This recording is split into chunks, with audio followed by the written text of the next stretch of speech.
చందమామ కదా అనుకున్నదొక్కటి. అనంతయ్య చాలాసేపు తలుపు బాదాక అతడి భార్య అరుంధతి ఆవలిస్తూ వచ్చి తలుపు తెరిచి అరుగు మీద నుంచి ఆకాశం కేసి తొంగి చూస్తూ, ఇంత అర్ధరాత్రి వచ్చావేమిటి అన్నది. ఆ ఉదయమే అనంతయ్య పని మీద పొరుగురు వెళ్తూ మర్నాటికి గాని రానని భార్యకు చెప్పి ఉన్నాడు. పని త్వరగా తెమిలిపోయింది. సాయంత్రమే బాడుగ బండిలో బయలుదేరాను. సగం దారిలో బండి బురదలో దిగబడిపోయింది. అక్కడ నుంచి నడిచి వచ్చేసరికి ఈ వేళ అయింది అంటూ అనంతయ్య విసుగ్గా లోపలికి వచ్చాడు. అతను కాలు కడుక్కుంటుంటే అరుంధతి, సాయంత్రం కనకయ్య పెళ్ళాం వచ్చి పెద్ద రచ్చ చేసింది. మన పిల్లి వాళ్ళ ఇంట్లో పాలు తాగేసిందట. నువ్వు వచ్చాక కనకయ్యను పంపించి నీ బుర్ర బద్దలు కొట్టిస్తుందట అన్నది. అనంతయ్య ఇంటి వెనక వైపు కనకయ్య కుటుంబం ఉంటున్నది. ఈ రెండు కుటుంబాల మధ్య పచ్చగడ్డి వేస్తే బగ్గుమంటుంది. కనకయ్య కోతలకేం గాని ముందు నాకు వడ్డన చెయ్యి అన్నాడు అనంతయ్య. అరుంధతి నాలుక కరుచుకున్నది. వండిన వంట ఆమె మెతుకు మిగలకుండా తినేసింది. సమయానికి ఇంట్లో కూరలు కూడా ఏమీ లేవు. ఆమె ఈ సంగతి భర్తకు చెప్పి, నువ్వు రాత్రికి తిరిగి వస్తావని అనుకోలేదు, ఇప్పుడేం చేయడం అన్నది. ఆ మాటలు విని అనంతయ్య అగ్గి మీద గుగ్గిలమైపోయాడు. చాలా దూరం నుంచి నడిచి రావడంతో అతడికి ఆకలి కరకరమంటుంది. సోలెడు బియ్యం చప్పున వార్చి తగలేస్తే పోలా, ఏ ఊరగాయతోనూ తినేస్తాను అన్నాడు అనంతయ్య చిరాకు పడుతూ. అరుంధతి తటపటాయిస్తూనే చిన్న జాడీలోకి తీసిన ఊరగాయ అయిపోయింది. పెద్ద ఊరగాయ జాడి అటక మీద ఉన్నది. దించాలంటే ఈ చీకట్లో తేళ్ళు జర్రులు. పెరట్లో తోటకూర ఉంది, కోసుకురా, ఈ లోపల నేను అన్నం వండేస్తాను అన్నది. విధి లేక అనంతయ్య విసుక్కుంటూ పెరట్లోకి వచ్చాడు. అక్కడ అంతా చీకటిమయం. అతను అలవాటుగా తోటకూర మడి దగ్గరకు వెళ్ళాడు.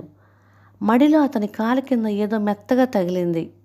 అనంతయ్య ఉలిక్కిపడి పరీక్షగా చూస్తే అది పిల్ల. 4 రోజుల క్రితమే అనంతయ్య వాళ్ళ పిల్లి 4 కూనల్ని పెట్టింది. అందులో తెల్ల పిల్లి అతడి కాలు కింద పడిందన్నమాట. అనంతయ్య దాన్ని కదిలించి చూసి చచ్చిపోయినట్టుగా తెలుసుకున్నాడు. అతడికి ప్రాణం కడబట్టినంత పనైంది. పిల్లిని చంపిన పాపం పట్టి పీడిస్తుంది. పాప పరిహారం కోసం చేయవలసిన తంతులో ఇల్లు గుల్లైపోతుంది. అరుంధతికి ఇలాంటి వాటిల్లో పట్టింపులు జాస్తి. గుట్టు చప్పుడు కాకుండా మడిలోనే దాన్ని పాతపెట్టి గట్టిగా చంపలు వేసుకుంటే కొంతవరకు పాప పరిహారం అయిపోతుందని అనుకున్నాడు అనంతయ్య. అరుంధతి వంటగదిలో ఉన్నది. అనంతయ్య చప్పుడు కాకుండా తోటకూర మడిలో గుణపంతో గొయ్యి తవ్వి పిల్లి కూనను పాతిపెట్టి తోటకూర కోసుకొని ఇంట్లోకి వెళ్ళిపోయాడు. తోటకూర కోయడానికి నీకు ఇంతసేపు పట్టింది, నేను మాత్రం వంట చిటికలో చేసేయాలి అని భర్తను సాధిస్తూ తోటకూర పులుసు కాచింది అరుంధతి. అయితే ఆ రాత్రి వేళ పెరట్లో ఏదో శబ్దమైతే చూడవచ్చిన కనకయ్య భార్య చీకట్లో అనంతయ్య తోటకూర మడిలో తవ్వుతుండడం చూసి ఆశ్చర్యపోయి ఈ వార్త చెప్పేందుకు గదిలోకి వెళ్ళి భర్తను గట్టిగా తట్టి లేపింది. అర్ధరాత్రి ఏం కొంప మురిగిందని నిద్రలేపావు అంటూ కనకయ్య కళ్ళు తెరిచి ఒళ్ళు విరుచుకోసాగాడు. లేలే, మన కొంప నిండబోతున్నది. అనంతయ్య తోటకూర మడిలో తవ్వి బంగారమో డబ్బో దాచిపెట్టాడు. ఊళ్ళో దొంగల భయం జాస్తిగా ఉన్నది కదా. వాళ్ళు పడుకోగానే నువ్వు గుట్టు చప్పుడు కాకుండా గోడ దూకిపోయి ఆ డబ్బు పట్టుకురా. ఈ విధంగా అయినా వాళ్లకు మంచి శాస్తి చేయాలి అన్నది కనకయ్య భార్య. డబ్బు మాట వింటూనే కనకయ్యకు పూర్తిగా నిద్రమత్తు వదిలిపోయింది. అనంతయ్య దాచింది తవ్వి తెచ్చుకోవడానికి అతను చిన్న పెట్టె తీసుకుని బయలుదేరాడు. గోడ దూకి అనంతయ్య తోటకూర మడిలో తవ్విన గుర్తు త్వరలోనే తెలుసుకున్నాడు. గుణపంతో ఆ స్థలాన్ని తిరగతోడబోతుండగా కనకయ్య కంఠానికి చల్లగా ఏదో తగిలింది. అతను ఉలిక్కిపడి తల ఎత్తి చూసేసరికి పక్కనే నల్లటి దుస్తుల్లో భయంకరంగా ఉన్న దొంగ కనిపించాడు. కష్టపడి గొయ్యి తవ్వి డబ్బు దాచడానికి అవస్థ పడుతున్నావెందుకు?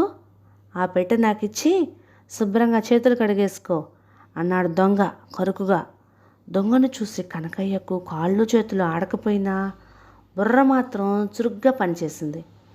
దొంగ ఈ ఇల్లు తనదని తాను డబ్బు పాత పెట్టబోతున్నానని అనుకుంటున్నాడు కదా. ఈ అవకాశం ఉపయోగించుకొని దొంగ చేత అనంతయ్య ఇల్లు దోయించాలి అనుకున్నాడు కనకయ్య. అతను మూత తెరిచి ఖాళీ పెట్టిన దొంగకు చూపుతూ, నా భార్య ఈ పెట్టె పట్టేంత గొంతు తవ్వమన్నది. తన నగలన్నీ తెచ్చి ఇందులో వేస్తుందట. పోయి తలుపు తట్టి ఆమెను పిలిచి గొడవ చేయకుండా ఆ నగలేవో పట్టుకుపో. నన్ను మాత్రం ఏమీ చెయ్యకు అన్నాడు. నా గొంతు వింటూ తలుపు తెరుస్తుందా? నీ పెళ్ళాన్ని నువ్వే పిలువు. ఆవిడ బయటికి వచ్చాక ఆ నగల సంగతి ఏమిటో నేను చూసుకుంటాను అంటూ దొంగ కనకయ్య మెడ పట్టుకొని అతన్ని అనంతయ్య పెరటి గుమ్మం దగ్గరికి లాక్కుపోయాడు. ఇప్పుడు కనకయ్యకు దొంగ భయం పోయి మహా సంతోషంగా ఉంది.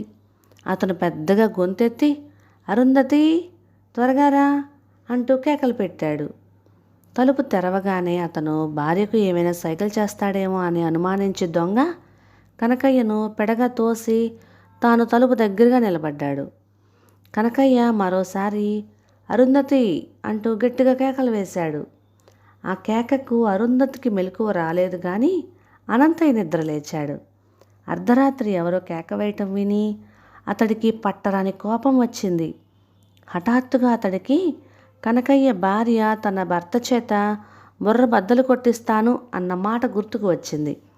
అనంతయ్య పళ్ళు కొరుకుతూ దుడ్డుకర్ర తీసుకొని చప్పుడు కాకుండా పెరటి తలుపు తెరిచి ఏం జరగబోతున్నదో దొంగ ఊహించే లోపలే అతన్ని కనకయ్య అనుకుని దుడ్డుకర్రతో తల మీద బలంగా కొట్టాడు.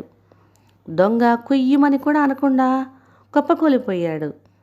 కనకయ్య ఆ దెబ్బ తన నెత్తినే పడినంతగా అదిరిపడ్డాడు. కోపం వస్తే అనంతయ్య ఎంతటి సాహసానికైనా వెనుదీయడని అతడికి తెలిసిపోయింది. అలాంటి వాడితో గిల్లిగజ్జాల కన్నా స్నేహంగా ఉండడం తనకు క్షేమం. కనకయ్య ఇలా ఆలోచన చేసి సంతోషాన్ని కనబరుస్తూ, భేష్ అనంతయ్య, గజదొంగ అంత వాణ్ణి ఒక్క దెబ్బతో మట్టి కరిపించావు. నీకు గ్రామాధికారి నుంచి పెద్ద బహుమానం రాక మానదు అన్నాడు. అనంతయ్య ఈసారి దుడ్డుకర్రను కనకయ్యకేసి గురి చూసి, ఈ వెకిలి కబుర్లు అలా ఉంచు, ముందు నేను అడిగేదానికి జవాబు చెప్పు. ఈ సమయంలో ఈ గజదొంగ వెంట నా పెరట్లోకి ఎందుకు వచ్చావు అని అడిగాడు. కనకయ్య వణికిపోతూ జరిగిందంతా అనంతయ్యకు చెప్పి, ఇలా ఎందుకు చేశావు అని అడక్కు, దీన్నే బుద్ధి గడ్డి తినడం అంటారు. నన్ను క్షమించు, ఈనాటి నుంచి పాత రోజులు మర్చిపోదాం అన్నాడు. కనకయ్య అన్నట్టుగానే పెద్ద గజదొంగను పట్టించినందుకు అనంతయ్యకు గ్రామాధికారి నుంచి 100 వరహాల బహుమానం లభించింది. ఈ జరిగిన గొడవంతా భర్త చెప్పగా విన్న అరుంధతి నవ్వి, ఆ పిల్ల ఏదో జబ్బుతో సాయంత్రమే చచ్చిపోయింది. తెల్లవారి పని మనిషి చేత గొయ్యి తవ్వించి పాతిద్దాం అనుకున్నాను. దానివల్లనే నీకు బహుమానం దక్కింది, శత్రువు మిత్రుడయ్యాడు. మరి చచ్చిన పిల్లిని ఖననం చేసిన పుణ్యం ఒట్టినే పోతుందా ఏమిటి అన్నది భార్య. కథ సమాప్తం. ఇక ఈ కథలు మీకు నచ్చినట్లయితే ఇలాంటి మరెన్నో తెలుగు చిట్టిపొట్టి కథల కోసం please like, share and subscribe to my channel. Thank you.